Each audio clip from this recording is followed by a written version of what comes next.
Welcome to the Bioethics Babe podcast, where we examine the tough questions in human flourishing in light of science, faith, and culture. I'm your host, Darina Grosso-Agnew. Now let's dive in.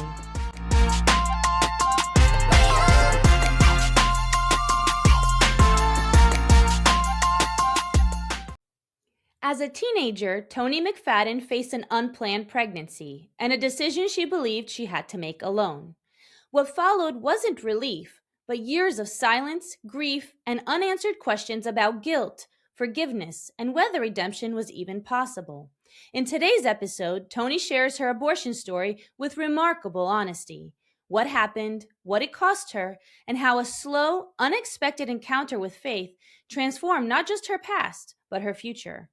Author of Redeemed, My Journey After Abortion, she shares her abortion story, never minimizing the pain, but always pointing toward hope.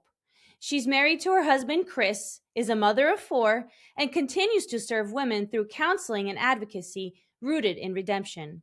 This is a conversation about abortion, but even more, it's a conversation about truth and healing that doesn't erase the wound, but redeems it. Toni, welcome to Bioethics, babe. Thank you so much for having me. Before we talk about the abortion itself, take us back to who you were as a teenager, your family life, your faith life, and how you understood relationships at that point. I grew up in a very unstable home, meaning my dad did not stay with my biological mother, don't have a relationship with my mom, even to this day, struggle with addiction. And so my dad raised me, but he had a lot of relationships and he got married, divorced, married my current stepmother. They've been married for years, which is great. But just to give you a background that, our parents are the first relationships that we see. And it was very unstable for me. And no one kind of sat me down and said, this is what relationships are supposed to look like. I was kind of taking that in just from the world, from TV and my surrounding. So my dad did bring us to church here and there, but it didn't change who we were from the day to day. It was more cultural thing. And then you go to church and it wasn't consistent. We would go through phases where we'd go for a while and then we'd stop and then, we'd go for a while. So I will always say I always believed in God, but he was not Lord over my life. And so to paint it in that picture. And so growing up as a teenager, I have half siblings. So it was a mixed family. And I was known as like the good one because a lot of kids running around. There were 6 of us. And I kind of was just like kind of under the radar because I kind of did what I was told. I didn't like being in trouble. So that was kind of my growing up in not coming from a strong faith-based family. And where did you fall in line in the siblings list? I was third. So I was Third, like okay. smack in the middle. So take us to when you found out you were pregnant. What Mhm. emotions hit first? Were they fear, shame, confusion, or pressure? Well, thinking about it now, I definitely fear because you don't think it's going to happen to you. And I've been dating this guy off and on for about 2 years, and it wasn't the best relationship because, again, I didn't really know what a healthy relationship was really supposed to look like. And even though, like I said, I knew about God, for some reason, I did want to wait until I was married before I ever had sex. I did think about that because I did see people around me where I was like, this seems destructive in a way, but I didn't know how to articulate that then. And I didn't have like a mentor like explaining that to me. But once you get into high school and you're a little bit older and there's a different kind of pressures, and I was in my first real relationship, even though, like I said, it wasn't the best. He was a year older than me in school. And so my senior year, he was off at college. And there was lots of insecurity that arose in me that he's around other girls. I didn't trust him even when he was with me in school. So Now that he's like 45 minutes to an hour away, and we have to be very intentional in order to have a relationship. And I felt like it was all on me to make that happen. And I just made a wrongful decision thinking that us being intimate in this way would bring him closer and that I wouldn't lose him, not thinking I was going to end up in an unplanned pregnancy. So when I found out, yes, a lot of fear, shame, because as I mentioned before, I'm like the good one in in my family, and my parents would never expect that from me. And so that label of trying to keep that image up was like, I got to hide this. Like, I can't let anyone find out, and I need to deal with this. And so I know, for myself, I just wanted things to go back to where they were. And when I told my boyfriend, the first thing he said was, "You don't want to keep it, do you?" Hmm. And the only other person I told or felt comfortable telling was my best friend. And she basically said, "You can't keep this baby." And so I tell people all the time when I share my story, you really do have to be careful with who you let speak into your life. And those were the only two voices that I heard, which is why I love what the pro life movement does. This is why I love pregnancy resource centers, because they're able to speak into this young girl's fear, and they get to shed light on what she can't see, because you can't see beyond your crisis in this moment. And you need someone to give you truth, but be loving to you at the same time. And I unfortunately didn't have that opportunity. And so I trusted the two voices that were the most prominent in my life. Mhm. And at what point did you, actually share, the unplanned pregnancy with your family? That was years down the road. So I Mhm. did not share with my parents at all. My best friend found the abortion clinic for me. And when I called, now I'm aging myself here. We didn't have cell phones. I know you are young, so you can't imagine not having a cell phone. Um, we had what was called beepers. Google it if you don't know what a beeper is. But we didn't have cell phones, so you had to actually have a landline that you had to call from your house. And I called this abortion clinic, and Planned Parenthood has been deceptive from the beginning. That's in their DNA. And so when I called them to make the appointment, they told me they were going to give me a new name. At the end of the call, they said, "Okay, we're going to schedule you for this date, but we're going to have to give you a call back to remind you of your appointment. And just in case someone from your house answers the phone that's not you, we're going to give you this name so you know that it's us calling." Wow. The whole point is to be deceptive. The whole point is they don't want parents to be involved. That has not changed at all. They still do things like this. And I'm thinking as a teenager who's scared, oh, they're trying to help me, when really they are being explicit in their deception. They should have told me, you should talk to your parents first. So anyway, I make that appointment, and I do remember just walking around my house. Like, I'm hiding this huge lie, and my parents have no idea. They're not picking up on it. Mm. They're nothing. And I knew it was a baby. I knew.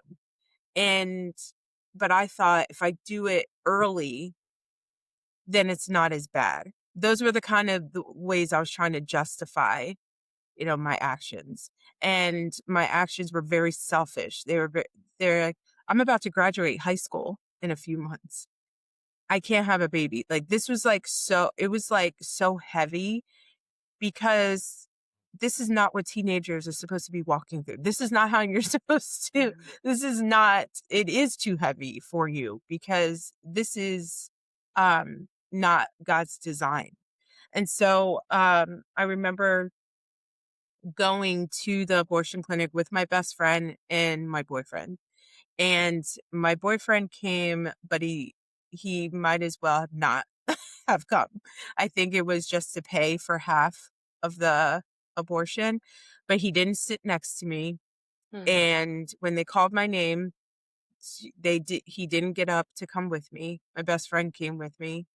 And so that was devastating for me. And just the atmosphere at the abortion clinic, very cold, very dark. And I couldn't articulate it then, but I realize that now. And so, we'll get to this eventually, but I didn't tell my parents until after I became a believer and after I decided I was going to be sharing my story, my abortion story. So Mhm. it was like years and years later after that. Mhm. So Did you go to a Planned Parenthood or was it just an independent abortion I facility? believe it was affiliated with a Planned Mhm. Parenthood. About an hour from my house. I live in Pennsylvania, and the deception didn't stop with just the phone call that they gave me.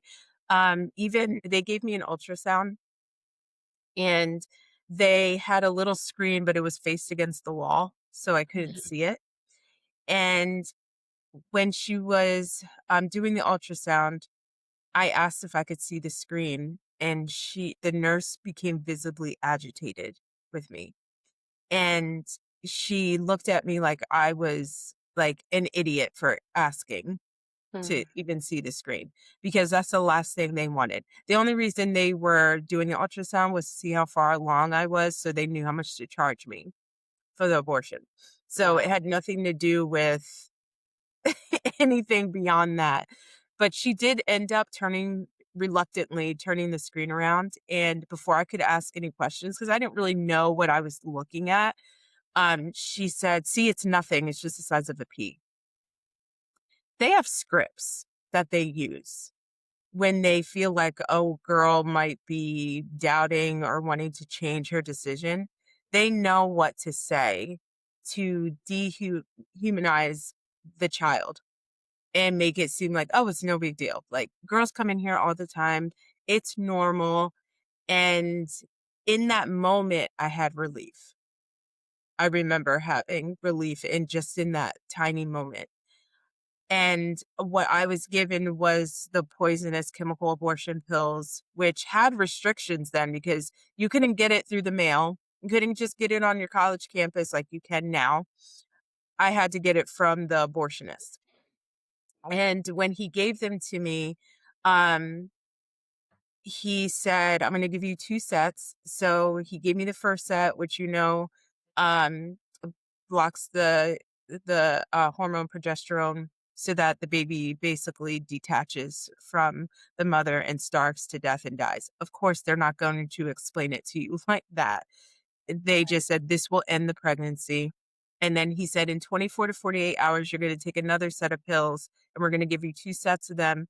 Take them, and this will expel the pregnancy, and it'll just be like a heavy period." That's what he told me. Mhm. So, he gave these poisonous pills to a teenager to take by herself. And I just remember even after I took the first set, and I tell women this, a lot, something changes in you. Because it's not normal. I don't care how the pro-abortion side packages this. It's There's nothing normal about taking the life of your own child. I think it's spiritually dead to do this, and it's almost like a ritual to do this, and something changes in you because God did not design women and give them wombs to destroy life. It's a gift. And no matter how the circumstance comes about, that life is still innocent. And I wish I knew what I knew now, how selfish I was and how I allowed other voices to think for me rather than thinking for myself. And the abortion industry does not warn women for the physical, the emotional, the spiritual effects that are going to affect you, especially when women are just pushing it down and trying to pretend that it doesn't bother them. And that's exactly what I tried to do, because my boyfriend ended up breaking up with me the day after he brought me to the abortion clinic, and meaning just stopped talking to me, wouldn't answer any of my calls. And I hadn't even taken the second set of pills yet. And I knew, like, he's gone. Like, so it's trauma on top of trauma that you're dealing with, heartbreak. And then as a teenager, your brain is not even fully developed, and you're trying to walk this out as an adult, that you were mature enough to handle this on your own. Because once you give them your money, they don't care what's going to happen after that. And the reason I know that is because the first set of pills that I took didn't work. I took them, but nothing happened. And so I called them, and I will never forget the woman's voice on the other end. She said, "Well, this is why we gave you the 2 sets of pills. Just take the other set and you'll be fine." And she just hung up. Wow. Didn't let me ask any other questions. And you're supposed to have a follow-up, and you're supposed to go back. And I didn't want to go back after that. I was like, I'm never going back there ever again. And so I took the second set, and I spotted a little bit. And this is how uneducated I was. I thought, oh, well, the nurse said it was just the size of a pea, so maybe that's it. Well, about a month later, I'm in school. And mind you, I've noticed that I got my period, but I couldn't use tampons. And you think that would be like, but I'm kind of like in denial still. Like, this didn't happen. I'm just going to push through. I'm just going to act like everything's normal. And I realized, oh my gosh, I can't use tampons for some reason. And you'd think, go to the hospital, go to the doctor, but I'm still in denial. I'm in school, and I started getting these like shooting pains throughout my whole body. It felt like fire, like burning, like like flashes of like throughout from the top of my head to the bottom of my feet. I couldn't even walk to the nurse's office on my own. I had to get a classmate to help me. And I get into the nurse's bathroom, and I feel pressure, and there are blood clots the size of my fist just leaving my body, constant. Like, I couldn't even get up. If I put a pad on, it would have been soaked in like a second. And I'm like, what is happening? I don't understand this then, but I understand now. I was severely hemorrhaging because I'm walking around with my dead baby in me for a month because the pills didn't do what they were supposed to do. This is how women die, taking these pills. And now we have no restrictions, basically, that these girls are just taking these pills. They don't even know how far along they are. They don't get an ultrasound.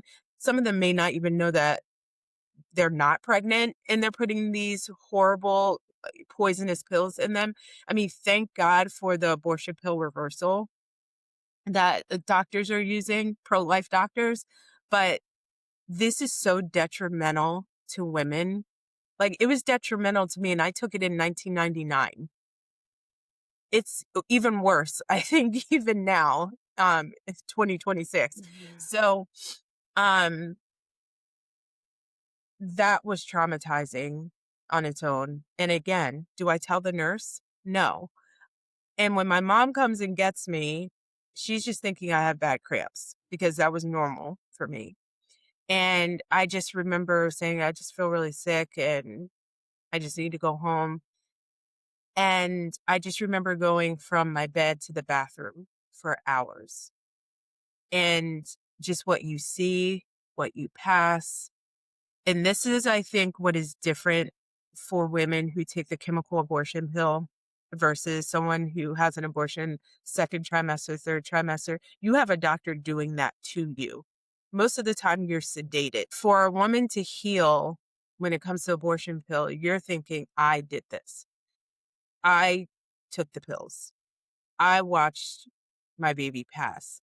You're seeing everything. And it's horrific. And this is why I share my story, because if I could spare any woman from going through what I went through, it's worth it for me, because I want to be to other women what I didn't have, Mhm. what wasn't told to me. And I just thank God for his saving me in order for me to have a story to tell. Because I wouldn't have a story to tell. I'd probably still be in denial. I'd probably still be angry and trying to justify why I did what I did. I mean, I've gone to the women's marches. I understand why they're angry and they're acting like this, because you're not healed and you're still trying to justify what you've done, and you know it's wrong. Like, you know that it's not right, but in order for you to feel better about yourself, you have to keep lying to yourself, and you have to stay in the grief of denial. You just stay in that stage, but it's not worth it. Wow, that just sent chills down my spine, just hearing your story. Now, for clarification, were you 18 or under 18 Mhm. when you I got was pregnant? 18. You were 18? Mhm. And do you know how far along you were when you, Yeah. took the pills? I was 7 weeks along, and so I often, when I share my testimony, the Lord gave me this, that he said, "She didn't wanna tell you, the nurse, when she gave me the ultrasound. She didn't wanna tell you that your baby already had a heartbeat. She didn't wanna tell you that at the moment of at conception, your child had its own unique DNA that will never, ever be created again." And that's how they take the value from that child away, by saying, "Oh, it's just the size of a pea." No, if you actually told me the truth during that moment, I would hope it would have opened my eyes, but their whole goal is to be deceptive. And so, through the healing process, that's when I realized, okay, figuring it out, okay, I would have been 7 weeks along, and then looking up what fetal develop, because I didn't know about fetal development at that age. I mean, you know, so when I went through this process of going through when I went through post-abortion counseling later on, that was part of the healing of realizing how far along I was, and the truth about fetal development and the beauty of how God, every stage of life, from the womb, all once you leave the womb to your tomb, there's a beauty in the progression of life, and none of it should be discarded based on size or location. Mhm. Absolutely. In terms of what happened when you went home and passed your baby, etc., um, did you obviously you were bleeding. Did you need to be taken to the doctor, or did you just handle this on your own at Yeah. home? What was that like, and how long did it take for all of that to happen?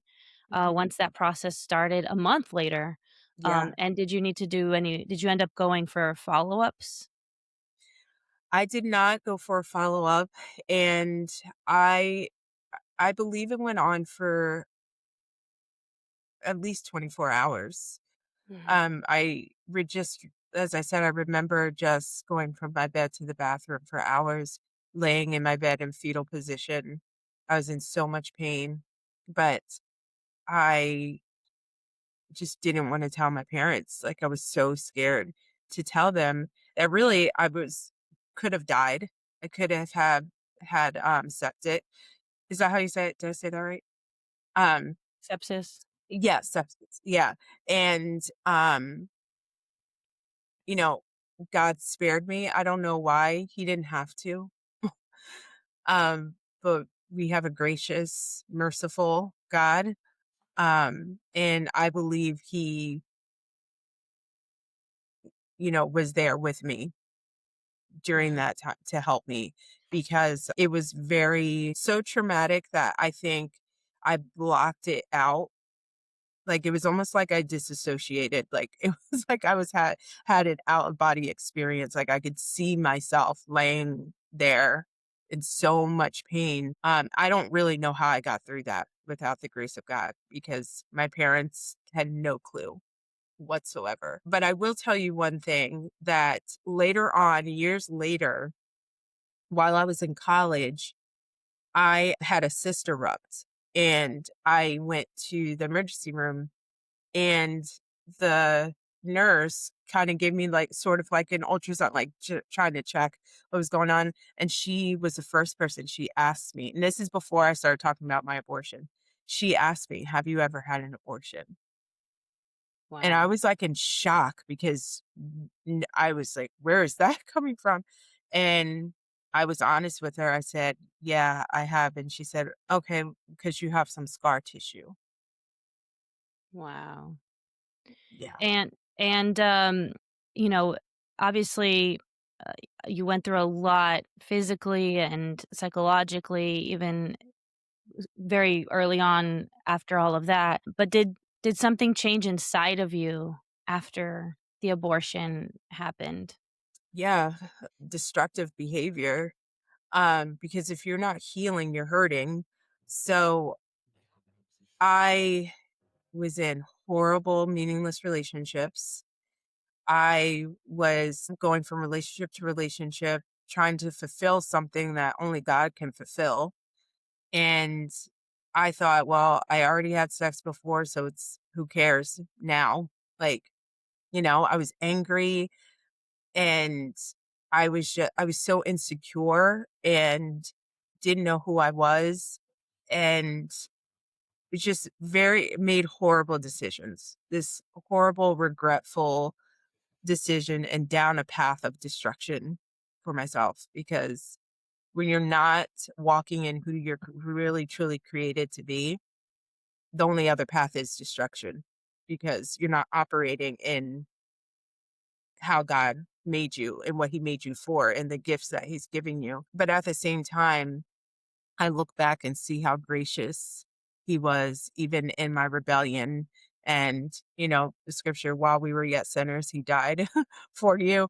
I see that very clearly, that I didn't deserve his common grace over my life, because I was running full, force away from him, not towards him at all, but he didn't move Mhm. in according to how I was behaving. He didn't move. But it was in college that I finally ran into him. And that was because God put people around me that weren't the people that I would normally be around. And they invited me to a meeting on campus called Campus Crusade for Christ. It's a student led ministry, gospel centered, and they did this on Thursday nights, and which is a great night, because on campus we would call it Thirsty Thursday, where you go out and you drink. So it was like they were countering that with, having this meeting. And I don't mean like a little meeting, I mean like 100 to 200 college students, which was so telling for me, because it was like, it's not like your parents are making you come here. You're choosing to come here on a Thursday night to worship God. And I just remember walking in that room, and they had already started worship.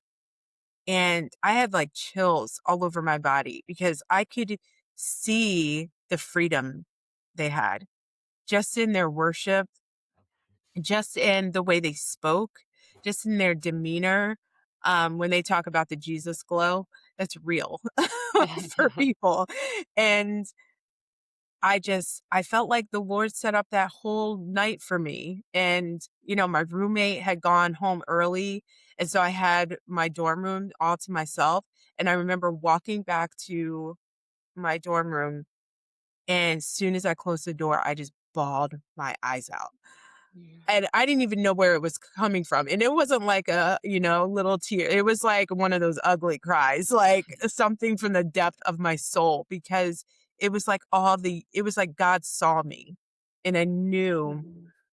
that he saw me, and all the ugliness and all the decisions I made, and he was pursuing me.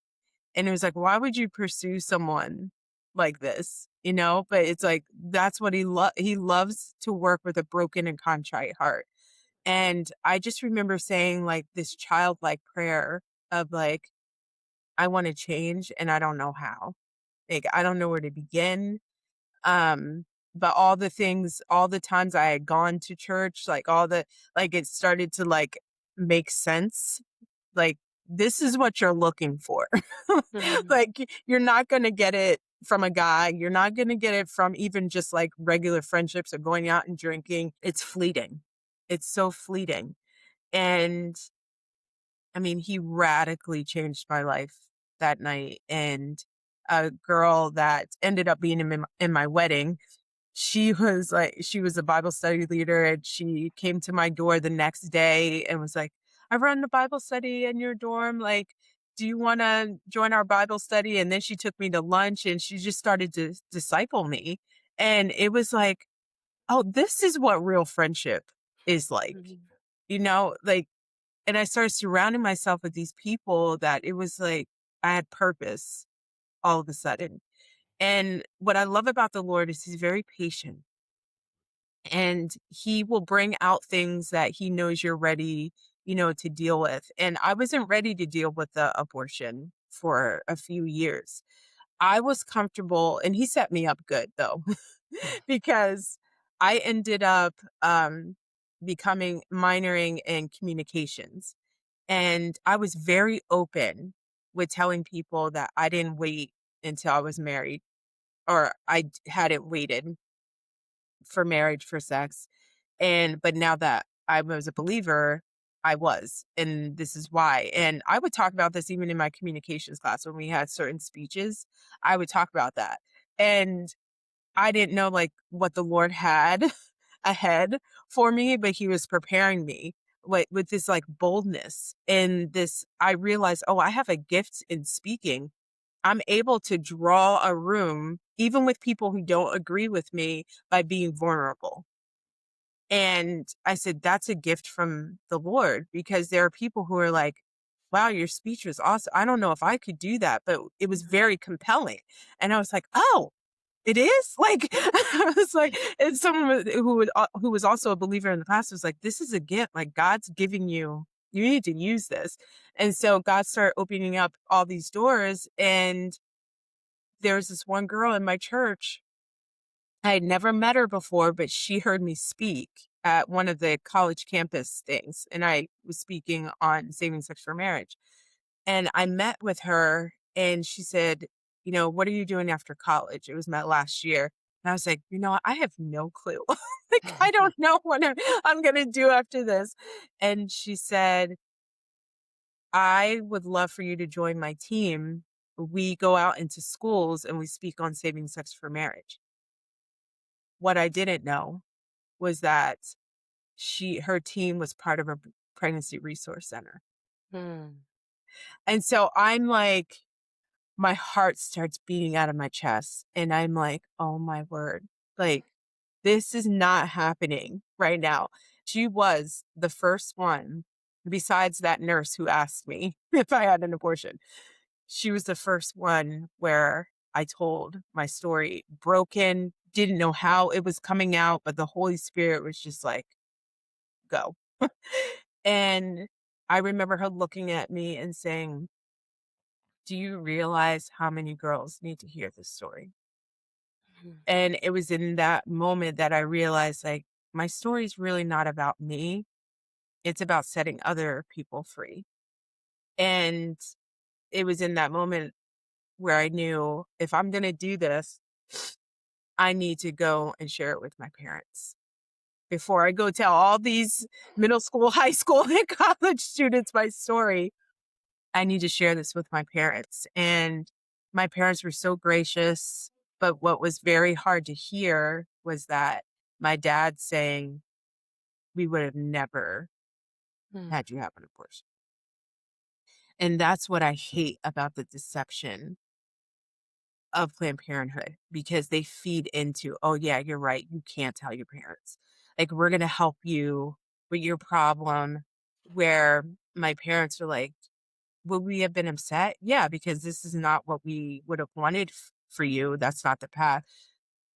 But we would have never wanted you to go down that road. And I think my mom was upset at herself that she didn't see it, that she didn't catch on, that I was going through all that pain by myself and they weren't there to, because that's what they're supposed to be there for, as parents, to guide because you're not mature, and so it was healing, but it was very difficult and showed me this is why it's important to be honest no matter the circumstance. Be honest and deal with the consequences. I've helped other girls in this situation where they're like, my parents are going to kill me. They're not, they're not going to literally kill you.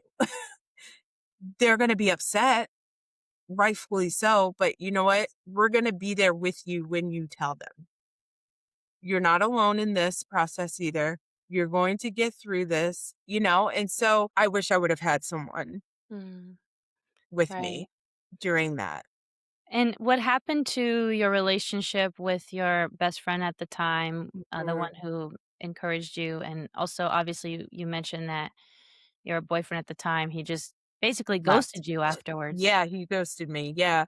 Well, my best friend and I, we stayed friends for a little while. And I had gone to a college near my home for a little bit, and then I transferred to Westchester University, which was like 2 hours from my hometown.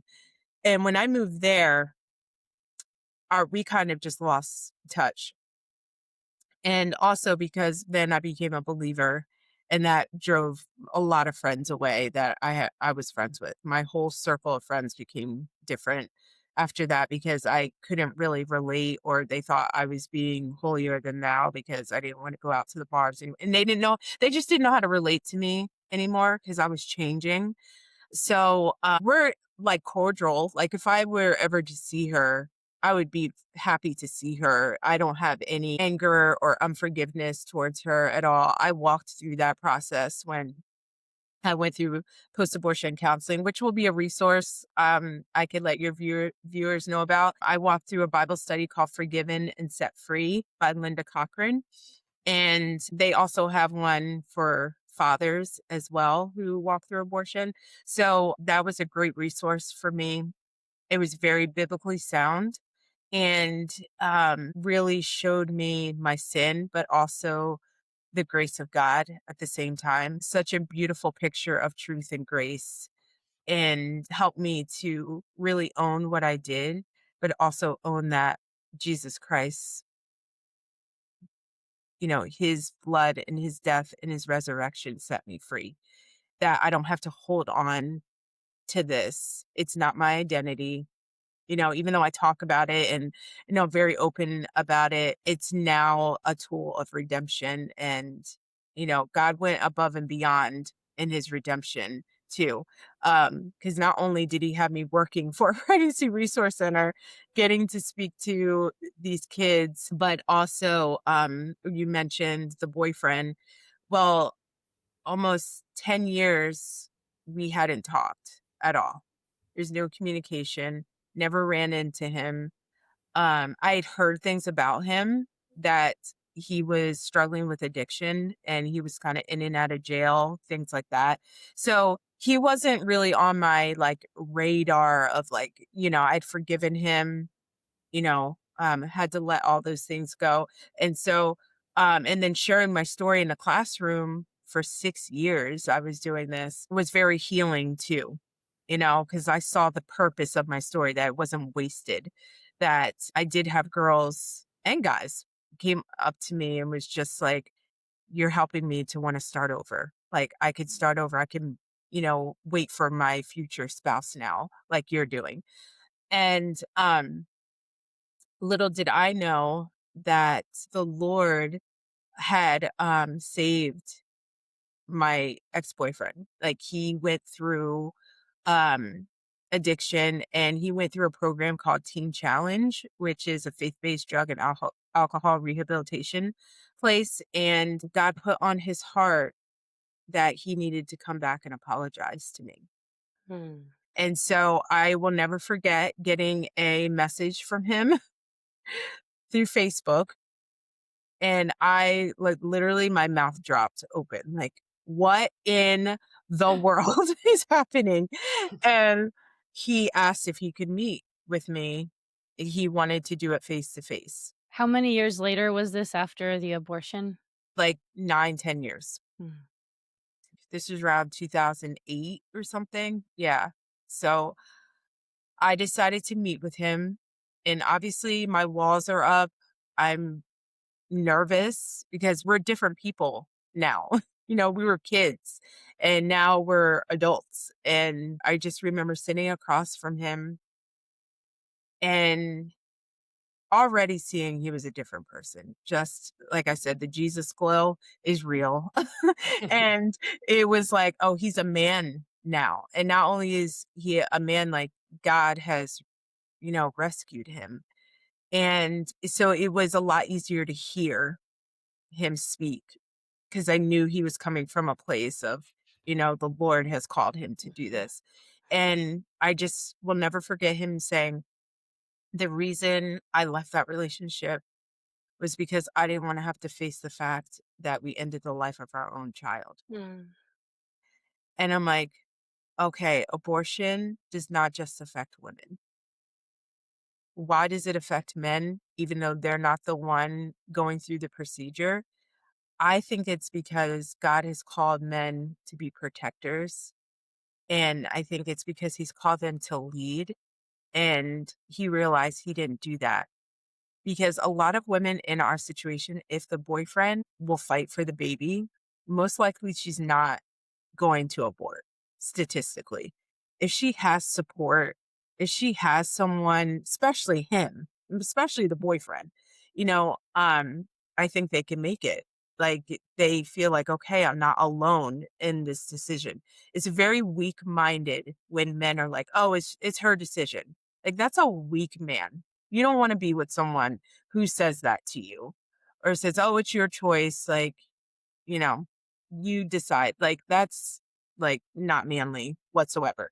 Anyway, for him to sit across from me and admit that was probably one of the manliest things he could have done, through humility, to not say it over the phone, not through a text message, but to look me in the eye and say that to me took the healing to a whole other level Mm. because I knew I'd forgiven him, but it's different when you have someone sitting there in the flesh having to forgive them because that was a lot of years of hurt that he just walked away like that. And I had to let that go because he wasn't in the right mindset to care for me in that moment. So, um, I love that God does not waste our stories. And less than a year after we met, I married him.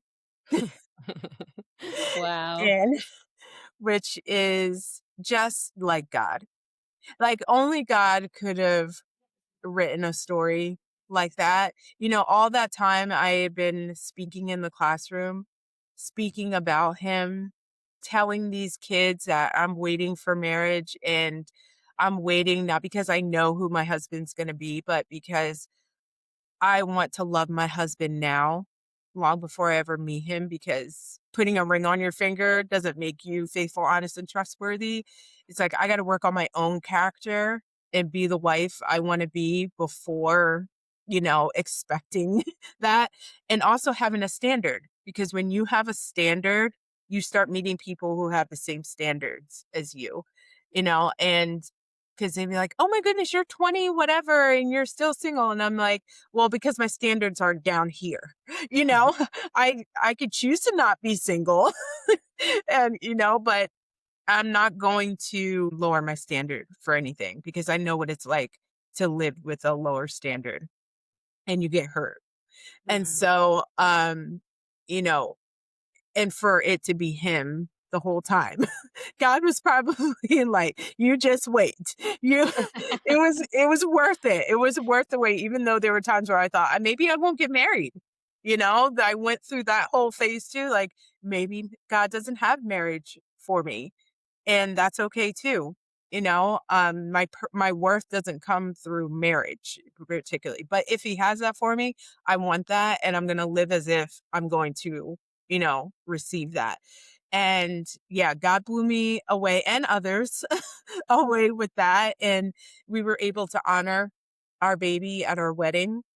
Mm. I had a memorial service for our baby during the time I went through post-abortion counseling, and a good friend of mine made a sweet little shadow box with one of those little willow dolls that has a balloon that says hope, that it's a little boy holding hope, and it's a little boy because the Lord told me. You could read this part in my book, but it talks about a dream I had where the Lord showed me I had a boy.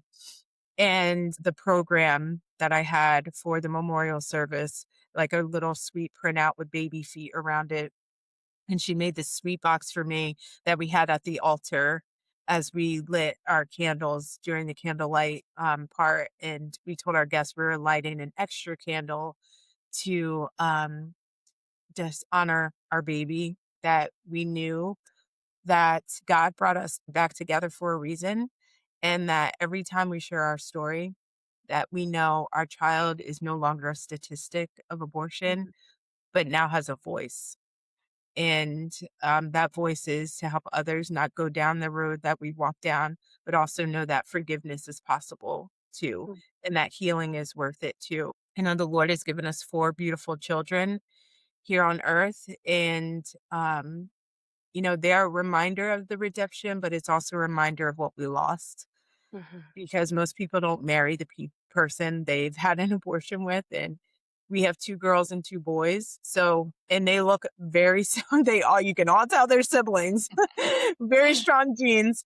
And we know what our child probably would have looked like. Mhm. And I joke with people, it's kind of a joke, but it's not, but it's like I just birthed athletes, like high level, strong athletes. I was just sharing with you why I'm not attending the march, because I have a level 8 gymnast Wow. who's in 7th grade. So and they're so athletic and so gifted that I'm like, that's, that regret never leaves you. Mhm. The hope is still there, the redemption that we're going to see our child when we enter out of this world, but you could see the regret of your decisions. But it's only the Lord who could still make something beautiful out of, something that was so detrimental and against his own heart. He's still able to take, the beauty, that take those ashes and make it something beautiful. And I'm very, very, very grateful for that. And so blessed that I was able to birth 4 beautiful children out of, the chaos that we were in, you know, when we were younger. Mhm. Wow, that's so incredible. Mhm. Could you speak a little bit more about your husband's journey? And you mentioned the program that he was in, but Yeah. what was his healing journey like? Did he end up having fellowship with people in his life that got him to the point where he could come to you and ask for forgiveness? And how did he process the abortion during that whole time that you were Yeah. processing it, that you didn't even know he was processing it? Right. Well, I think men and women do process it differently because, like I said, it's more of a for men from his perspective. I can't speak for every man, but my husband is very logical.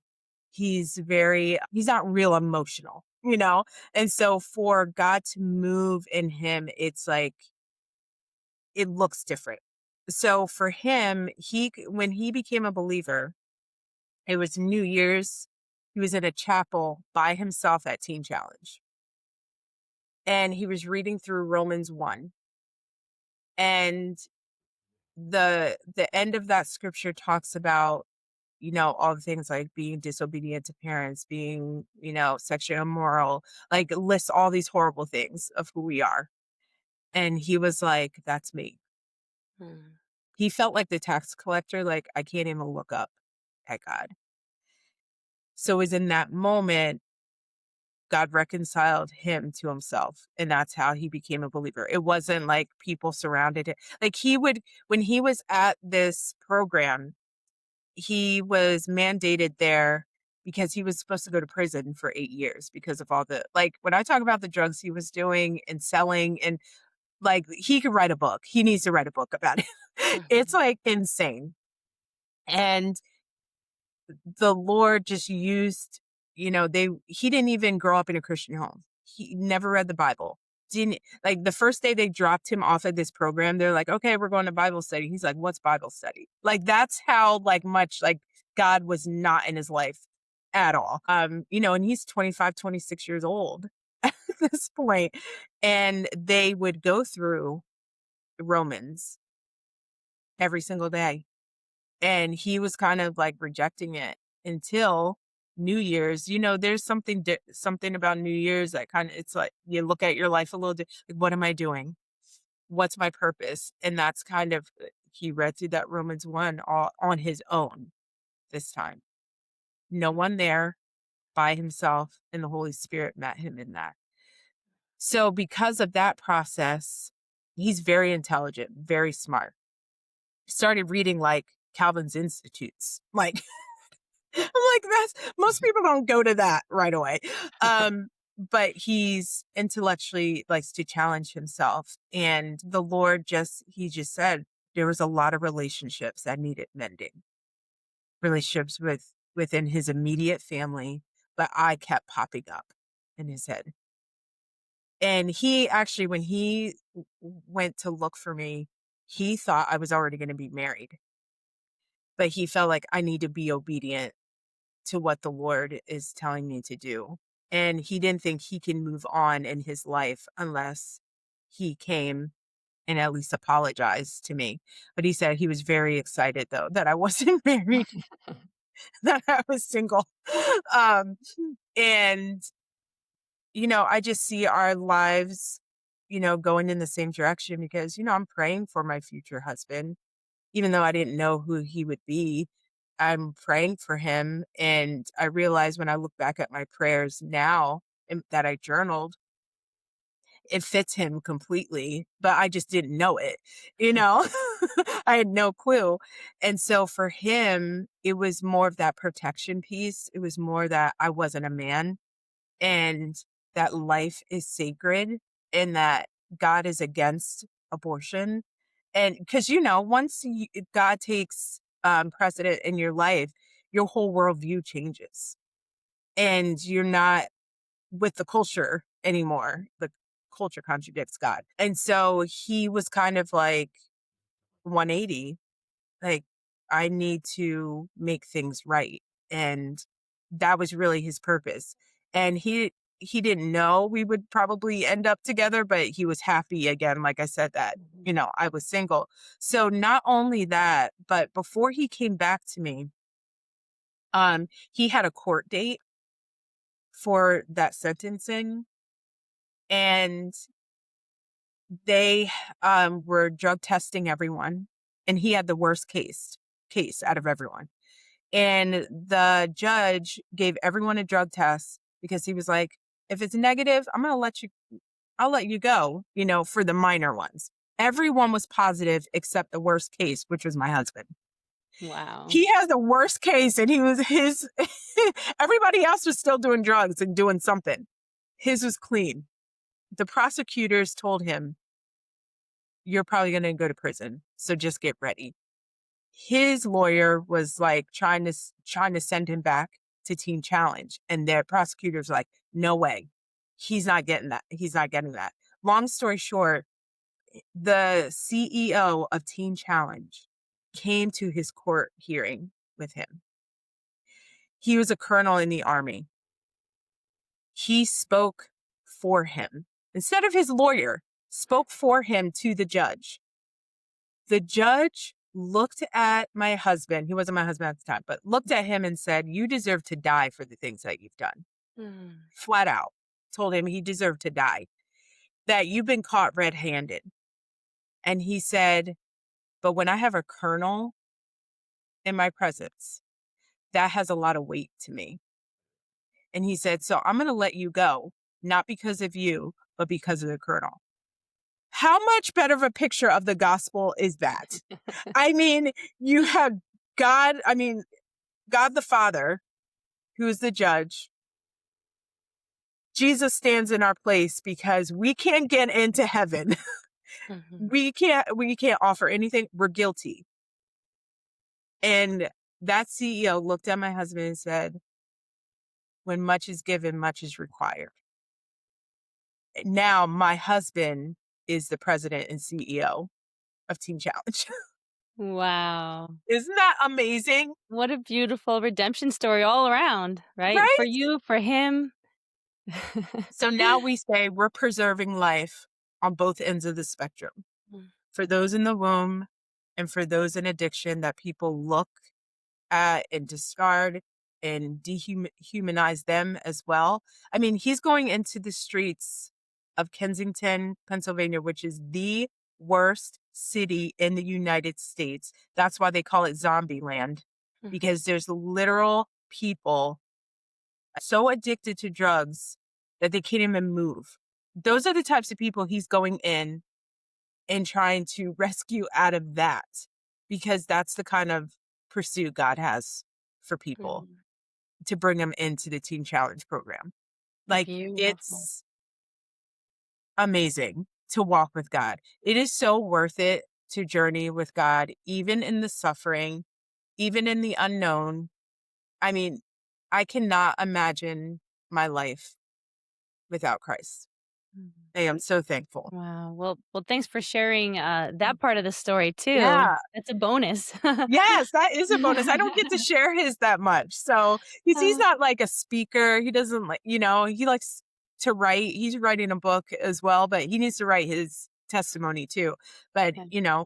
he could sit and read for hours if I'd let him just be in a little library if he wanted to. But yeah, so thank you for letting me Of share his course. heart. So now that I have a fuller picture of both of you and how Yeah. you journeyed together, and then of course you met again and started dating again, and Yeah. then he proposed. Now that He's right you've been this married time. for how many years now? It's 16 and a half years. It'll be 17 in June. Okay. Wow, Yeah. beautiful. So Mhm. how has that shared history of the abortion and the redemption after changed the way you approach marriage, family, Mhm. forgiveness, and communication within your marriage? Oh, wow. That's a big question. Um, Marriage, well, one of my favorite vows he said to me on our wedding day was, I will be a covenant keeper because our Lord is a covenant keeper to us. Meaning divorce is not an option. We're not even allowed to say that word, even if we get mad at each other. We're like so annoyed or have a big blood, like w- that's we have just that's just not an option. We don't have a way out. There's no way out. You're stuck with me until till death do us part. We meant that. Um, and the way we approach marriage is both of us have had come from divorced families. And so we before we started having children, we wanted to set this foundation where our kids are coming into a healthy home. And I was a stay-at-home mom. I never grew up having that kind of lifestyle. Thank God for the church. I had a view of what that was and the possibility of that. That just wasn't even a thing. Like, I didn't even think you just say, oh, you put your kids in daycare and you work and my husband and I decided very early on in our marriage that I would stay home with the kids.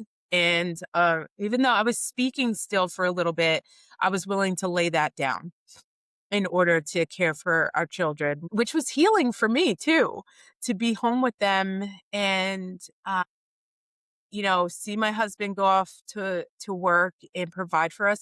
That is like gives them so much purpose to know that they're the ones providing for our home.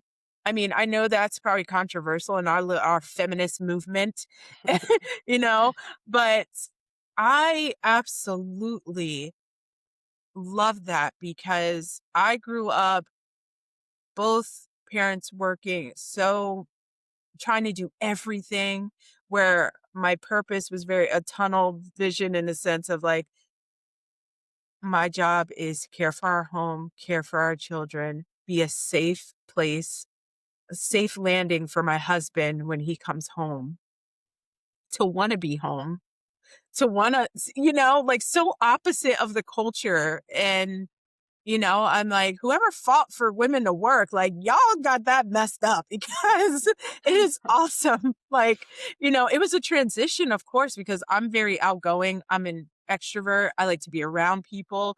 So that was a transition, to be honest, for me. The Lord had to work with me with that. Like, oh my goodness, all I'm doing is home changing diapers and my kids don't talk. And I'm just like, but you figure it out.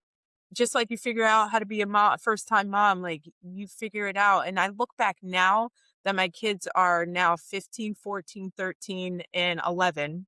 Yeah. I was pregnant for 5 years, basically. But to look back now and see the confidence my children have because they have stability, like they know their parents love each other. They know we can have a conflict, but we're not going anywhere. They know, like, they have a roof over their head, clothes on their backs. They don't have to worry about what they're going to eat. Being grateful for these things in the way that we can provide for them because we love them. And to be able, because I was home with them, I could see the giftings in them that other people may not be able to see because I knew my children so well. Mhm. I remember my gymnast being 4 years old and the way she did a back bend and do it. I was like, that's not normal. Maybe we should put you in gymnastics. And now she's level 8. And like, those are the things that, I don't take for granted, that I'm so grateful for. And I didn't have that kind of confidence when I look at my daughters. Like they know who they are, but I also get to speak into their life. We're not just providing home, shelter, and finances for them. Like we're building character for them and helping them to become who Christ has made them to be and being very intentional about that. So it's God, my husband, then my children. That's like the order for us. And then community.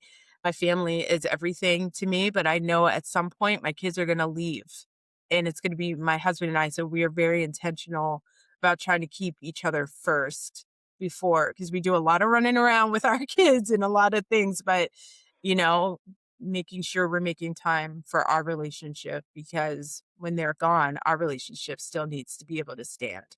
So that's how kind of Absolutely. how we look at that. Yeah. Yes.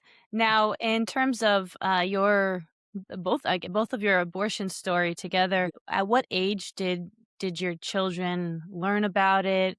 How did they process it? And I'm sure, Mhm. they had to process it as well. And how did they heal from it, knowing that they did have a Yeah. sibling? I think it's an ongoing thing. I wrote my book. My book came out in 2022, and I mean they were growing up in a pro-life home. I do a lot of baby showers for women, and so they're kind of surrounded with that kind of mentality, going to the march, stuff like that. But I knew when my book was going to come out, I didn't want them to like Google me. They're getting older in the sense they know how to use the internet. So I was giving them little pieces here and there, but I told them separately. And I hadn't planned on telling my youngest quite yet. He was like maybe 7 or 8 at the time. And just because I didn't know how he would react. But if you have siblings, sometimes they end up telling the younger one just because, you know. So I told my older one, and his personality, he's such a forgiving, like gentle soul, like such a sweetheart. And he was just like, it's okay, mom. Like, I No. understand, you know. And again, he was younger, it's evolving. He's understanding it a little bit more the older, he gets. And I'm open to keep having conversations with them. Like, if Mhm. something comes up, you want to ask me, come back and ask me, as you're understanding it more. But he did ask me, they all asked me, why would you do that? Mm. They're kids. They don't like, why would anyone do that? Why would anyone want to kill their baby? They don't use euphemisms, by the way, because children don't use language like that in order to make something sound better. They're just very blunt. And so it was like little daggers, like you're like, oh, but it's reality. That is the reality of what happened. And I have one child who doesn't like this kind of stuff, just doesn't. So she was like, I don't really want to talk about it. I don't want to talk about it. And so I just have to be when she's ready, she'll be ready. And that's exactly what I told her. When you're ready, you're allowed to be angry, you're allowed to be mad, and when you're ready to talk about it, you just let mommy and daddy know. And my one other child, she actually is my like justice, like that when something's wrong, it's wrong. She can almost be very Mm. dogmatic. And I knew she was gonna be my hardest one. So there was some anger Mhm. and there with her. But again, she also knows what I'm doing. And so it kind of helps level the anger. But I told her I understand where your anger is coming from. Like you should be angry with this. But the more we've talked about it, you see that anger leaving. But I hope that the Lord uses that anger for her to continue to fight for the vulnerable, that this is wrong and how it affected her, even though it had been sin has a ripple effect. You're carrying a legacy. And so it doesn't just affect me because I had the abortion. They know they're missing a sibling. They know the dynamic of our family is different because of my decision, because my husband's decision. And so all will be made right when we get to heaven. But on this side, you still got to deal with the flesh. You still got to deal with the consequences of your sin to an extent. And so my youngest, though, he did find out. He's similar to my one daughter who's very like dogmatic, and I didn't know that he knew. And he came over to me and he's like, I know what you did. Mm. And I'm like, like, because to me, I didn't know where the conversation was going. And he's my feisty one anyway. I tell people he's different than the other three. The other three are a little calm. He is not. He's blunt. He's to the point. What you see is what you get. And he's the one. I don't know if it's because he's the youngest and he always has to fight for his way, but he's a character. He's hilarious. Um, but he, very straightforward. I know what you did. And I said, honey, I don't know what you're talking about, because I didn't at the time. And he said, one of the kids told me. And I said, and it started to make sense. I said, yeah, buddy, I was going to, tell you, daddy and I were going to talk to you about that. And he said, very similar, like, why would you do that? Like, that's basically like mad, like angry. Like, no one's happy about that. No one is saying, "Oh, that was your right. That was, you should." Kids are kids. They know innately, unless you're teaching them the opposite on purpose, which we have evil people writing books on abortion, trying to normalize it for kids. Kids know it's wrong to kill a baby. They know that.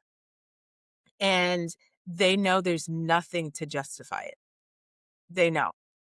Unless you are brainwashing them to think something differently, which sadly we have adults in our country who are doing that.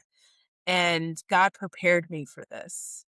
And that's probably one of the hardest things is having to look at your children and seeing how your decisions are before they were even brought into this world are affecting them or But have I think affected. you're right. I think you're doing such an amazing job being such a beautiful witness, both you and your husband, to your children, Yeah. of how you've learned to forgive yourselves and one another, and also redeeming the story, the way that you're serving and Yeah. the way that you're helping others now, so that they don't make the same mistake. Um, Right.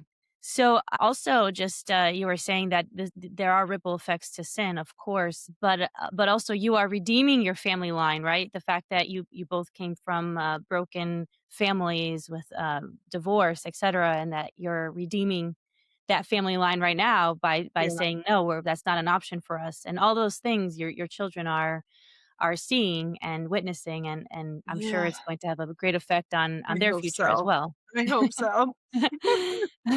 So, take me back to when you got pregnant with your child, and this was the first pregnancy after, the abortion. Hmm. What was that experience like, especially now that you were in a different place and you were pregnant, again? Yeah. What was that like for you? Oh my goodness. It was so healing. I loved being pregnant. I know that's not for every woman because obviously some women like it's like, oh, because your body goes through a lot of changes. But for me, with the first one, it was just like, this was the way God designed it.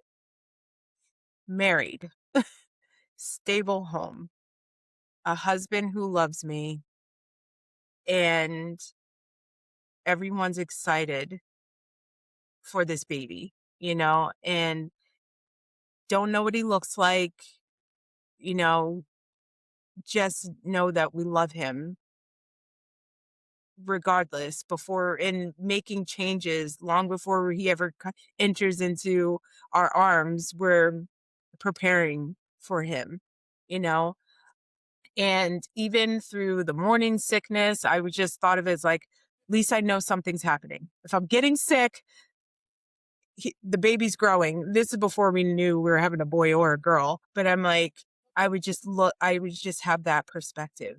And I was also so grateful, like, I don't deserve this because I had the fear, like, what if God doesn't allow me to get pregnant because of what I did, you know, or whatever. Such a lie from the enemy, like such a lie. Because I was thinking about, oh, because I had scar tissue and because of this, and all those lies were, and our first it wasn't planned. We just knew like if it happens, it happens. And 3 months after we got married, I was pregnant. So, and we were older, so we just didn't want to, you know, wait too long, and we knew we wanted a big family. And so I had friends who did struggle getting pregnant, and so I did not take it for granted every pregnancy. And when I gave birth to my first, oh my goodness, the tears, the healing, tiny, and the regret. Like, because I always think, oh, he would be 27 right now, or I would think about his age and the impact he probably could have had on his younger siblings. So, um, yeah,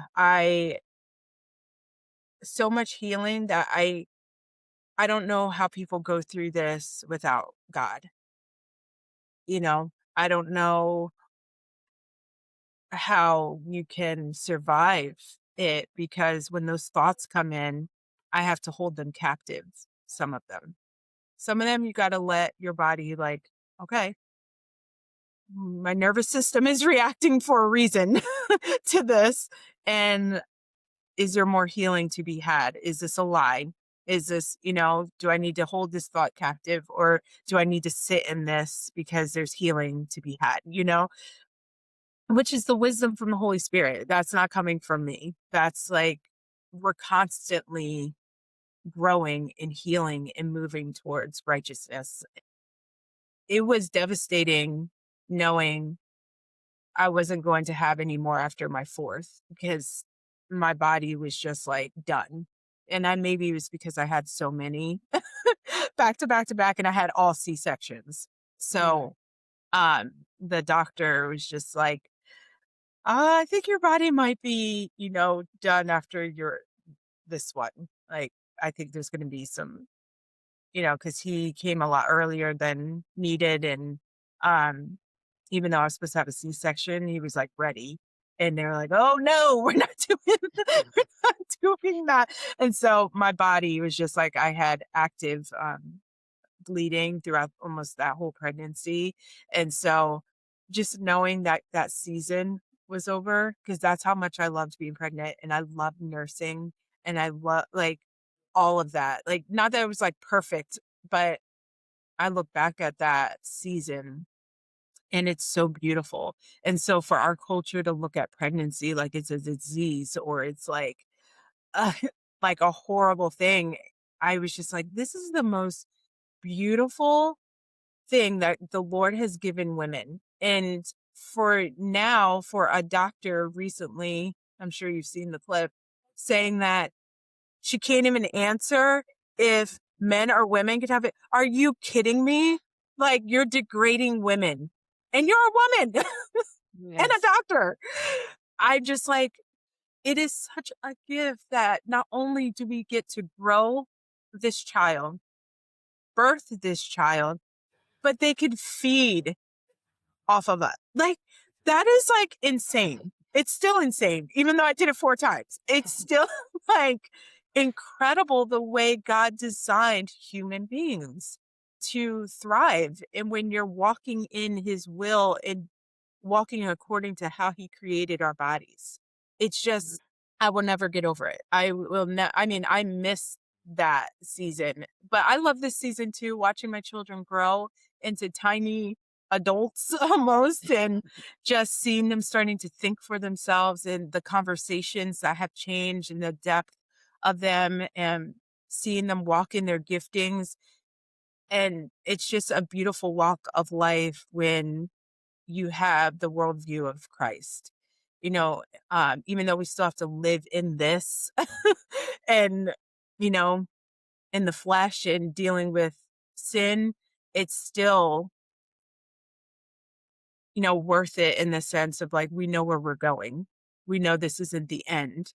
We know there's more for us. And I think that's why it's so important to share the gospel. I think this is why it's so important to have platforms like what you have to get this out to more people so they know like there's more to life.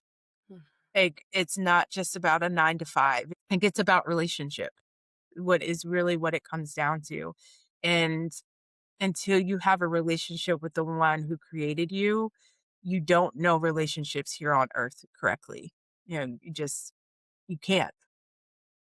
Yes, it's so beautiful. And also when you said that with your first, the one who was aborted, that how he might have impacted your other children. Well, he is impacting your other Oh, children.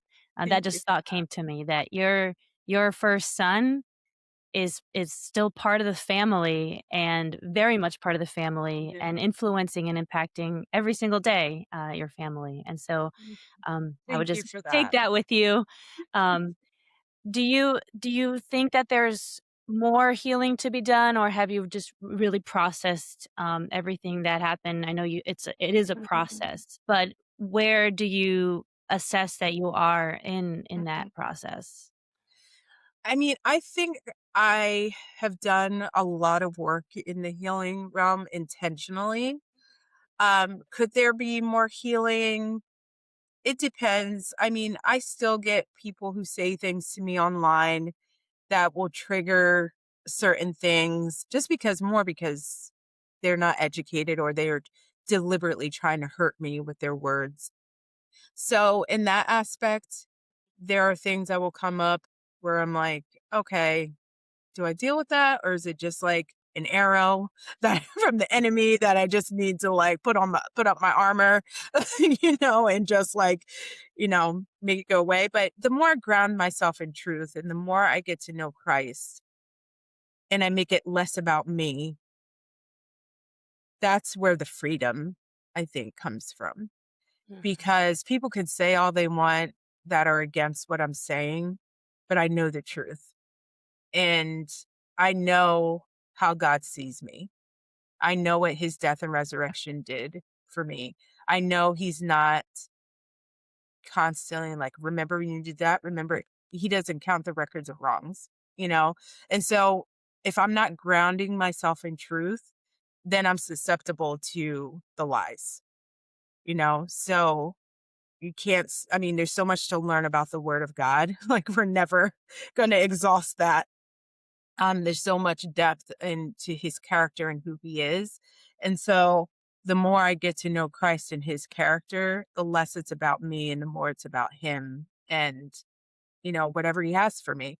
So I hold things loosely because when I started to speak and I was starting to be noticed more and I was speaking here, here, and here, very early in my speaking career, God told me, this is not your worth. Your worth does not come from platforms. Your worth does not come from you got chosen to speak here, here, and here, because all that could be taken away. And if that gets taken away, or even when it gets could be taken away, your worth as a person does not change. Like you're still a child of God, you know? And so God told me that like very early on because, you know, even in like the pro-life movement, you're like, oh, why didn't I get invited to this? And he nipped that in the butt right in the like, no, this is not your worth is in the fact that you're mine. Hmm. That's it. And so these other things are just kind of like, this is what I've called you to do. If he set a foundation for me and he set me up for good works ahead of time, yeah, I don't need to be worried about that. He has me in certain places doing certain things because that's what he's called me to. So my prayer is always, I want to walk in whatever door he's called me to walk through, not trying to push my way into other doors or feel like my worth will be better if I get into this or this. I just want to walk in what he's called me to. And if that's to speak for the vulnerable in this capacity into the day that I die, that's what I'll do. But sometimes it's the mundane. A lot of times it's just keeping my house, driving my kids, watching them play their sports.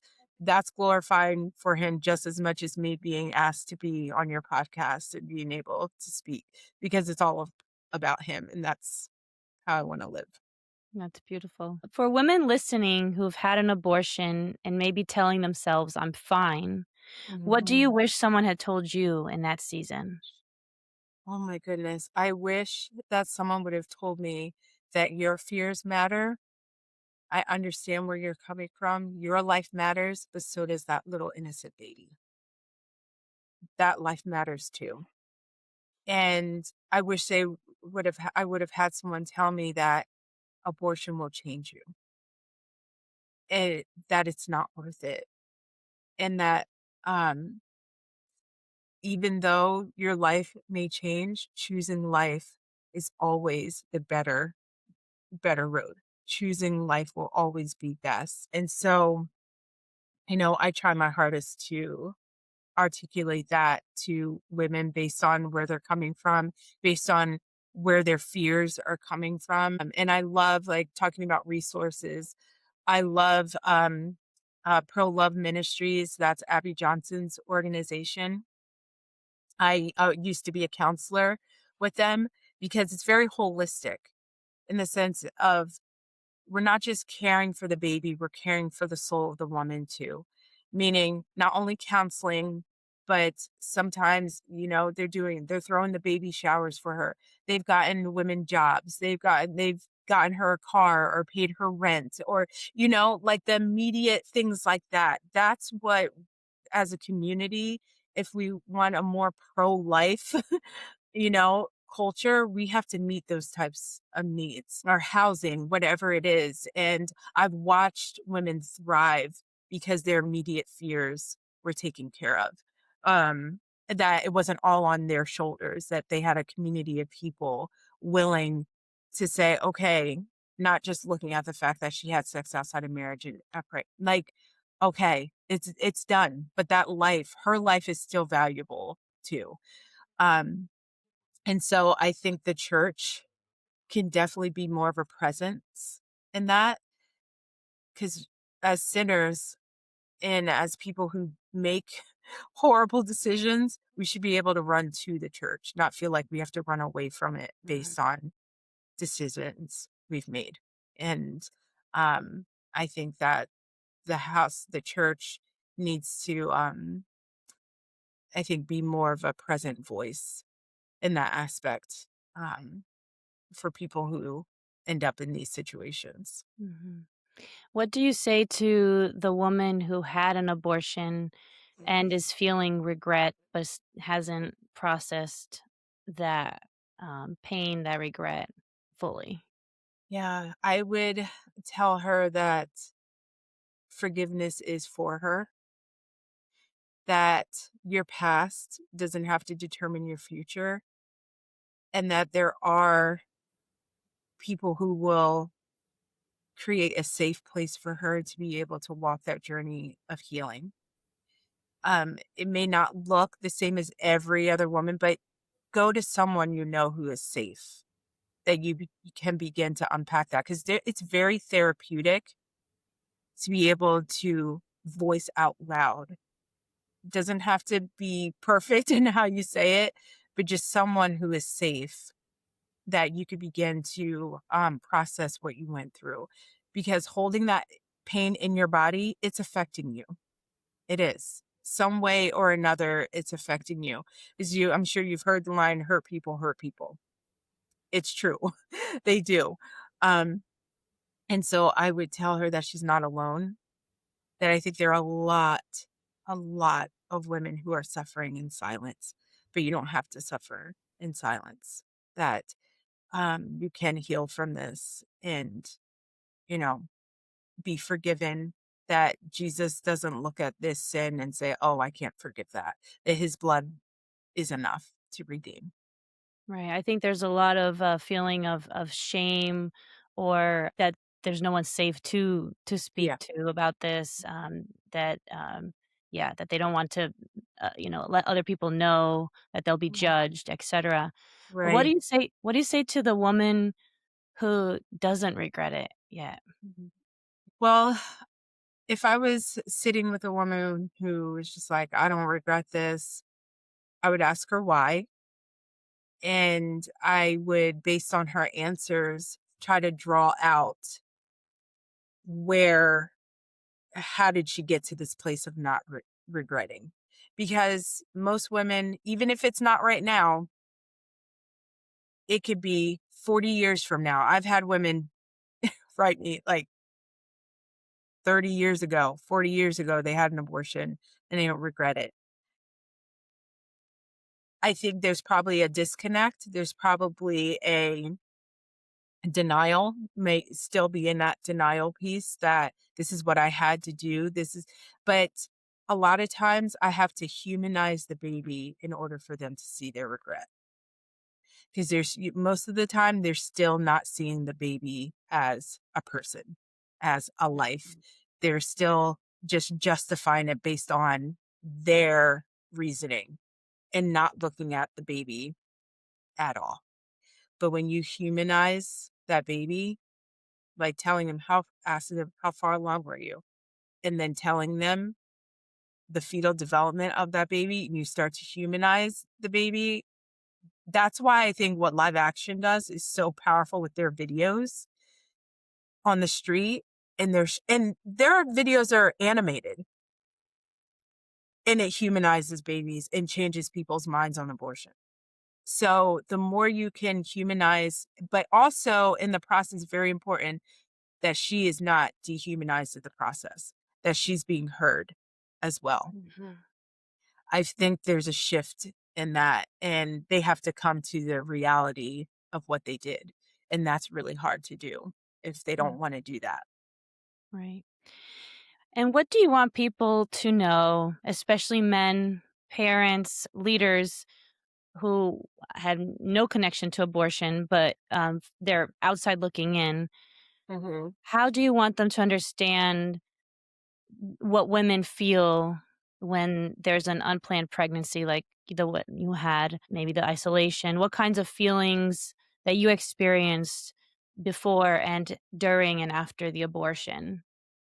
You know, I think abortion affects everyone, honestly. Even if it's not, oh, this, my wife or my friend, most people with as many abortions that we've had in this country, I think they're all affected by it. And I think if it hasn't happened personally to them, what I would say to them is, yeah, a girl feels like even though abortion is legal, she still feels absolutely alone.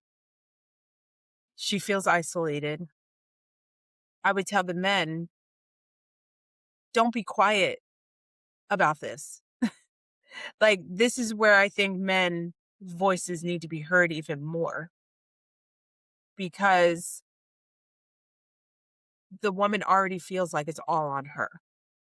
And I think that if we're going to fight for something, if we're going to be fighting for human rights, if the most vulnerable do not have rights, we really don't have rights either. And so that affects the whole entire country. That affects all of us, because we all want to go out there and protest certain things. But yet we don't even stand up for the most vulnerable, who literally cannot speak for themselves. Cannot. And not only can the baby not speak for themselves, but then there's women who, unlike me, like, I willingly walked into the abortion clinic. Some of these women are forced to go in. Some of them are told, if you don't, I'm going, whether it be from prostitution, whether it be from even their own families. And so we are our brother's keeper. Like, we should care just because it's about humanity, whether it's someone you know personally, it's still affecting you, because that life loss could have had an impact in this world somehow. And so, um, I don't think people should just be like, well, I don't know anyone, so I'm not even going to touch that issue. Like, no, I think that's a cop out. And I think if we don't get this abortion issue corrected, it, it's still just a downfall for our country. And I am very saddened that our taxpayer dollars are being put back to Planned Parenthood again after they were not given to them. And that says a lot. Like, we are still in this fight, you know? And so I think stories like mine help people to see the reality of abortion.